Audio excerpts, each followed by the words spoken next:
Sabine Richter never imagined that a simple invitation to an Egyptian wedding would turn her life upside down. At 52, the retired nurse from Dusseldorf had spent decades caring for others, putting her own dreams on hold. Following her divorce 2 years earlier, she finally felt free to explore the world on her own terms. "I finally get to live for myself," she told friends repeatedly. Filled with excitement and hope, after 25 years of marriage to Klaus, a frugal accountant who had dismissed travel as unnecessary, she was determined to make up for lost time. The divorce had been challenging but fair. She retained her home in Oberkassel and a significant portion of their retirement savings. The invitation came from Fatima, a 28-year-old Egyptian tour guide Sabine had met 3 months earlier in a Facebook group called German Women Traveling in Egypt. Fatima claimed to specialize in immersive cultural experiences for European visitors and presented herself as warm, cheerful, and professional. "My dear Sabine," she wrote in flawless German, "I would like to invite you to my cousin's wedding in Luxor. You will experience real Egyptian culture and be treated like family." Fatima had done her homework. She knew about Sabine's love for history, photography, and her recent emotional struggles. Their conversations quickly turned from travel tips to personal confidences. Fatima seemed genuinely interested in Sabine's life, constantly praising her resilience and independence. The final invitation included meticulous details: a flight paid by the family, a stay at a private home, and promises of an authentic experience that no hotel could provide. Sabine researched thoroughly, consulted travel forums, and even spoke to her doctor about vaccinations. Everything appeared legitimate. Friends were divided. Petra encouraged the adventure while Ingrid questioned how well Sabine really knew Fatima. But Sabine felt ready. "I'm 52, not 25. I can handle this," she insisted. Unbeknownst to Sabine, Fatima was not who she claimed to be. Her real identity was Nura Hassan, 31, part of a sophisticated network that preyed on European women, especially those vulnerable due to loneliness or recent life changes. The Facebook group was a trap, a recruitment tool for the criminal operation.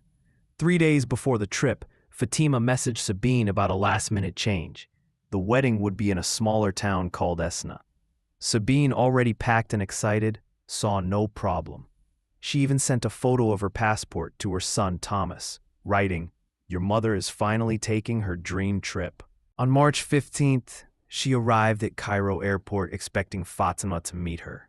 When Fatima failed to appear, a young man introduced himself as Omar, allegedly Fatima's cousin.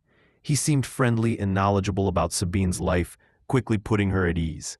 For hours, Omar played the perfect guide, showing her the sights while asking increasingly personal questions about her finances and family.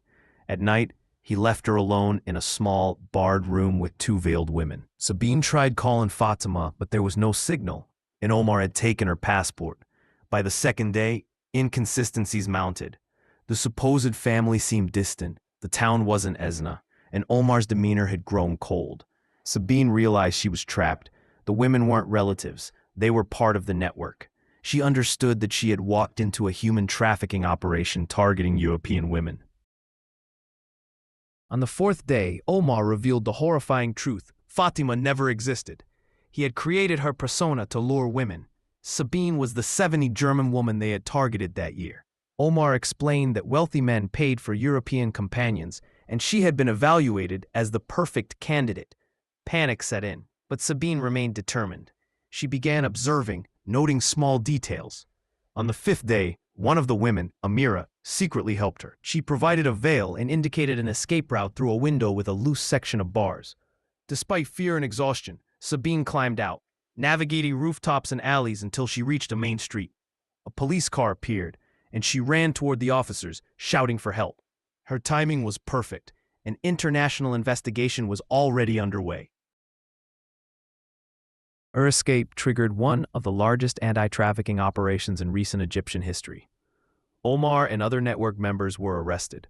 Mahmoud, the man who had purchased Sabine, was captured in Alexandria with 2 other European women. Interpol and German authorities traced the network, revealing hundreds of victims over 5 years and millions in illicit profits. Sabine returned to Germany on March 25th, traumatized but alive. She began working with anti-trafficking organizations. educating others about online predation and travel safety. Her story reshaped international awareness of human trafficking, influencing social media safety measures and law enforcement protocols. Amira, the woman who helped Sabine escape, was granted asylum in Germany. Sabine's courage and became an demonstrated the advocate power for of victims resilience. trafficking. Loneliness makes us vulnerable, but real human connection can save lives, she said in lectures to thousands of women across Europe. Her nightmare became a life-saving lesson, proving that even in the darkest circumstances, survival and courage can prevail.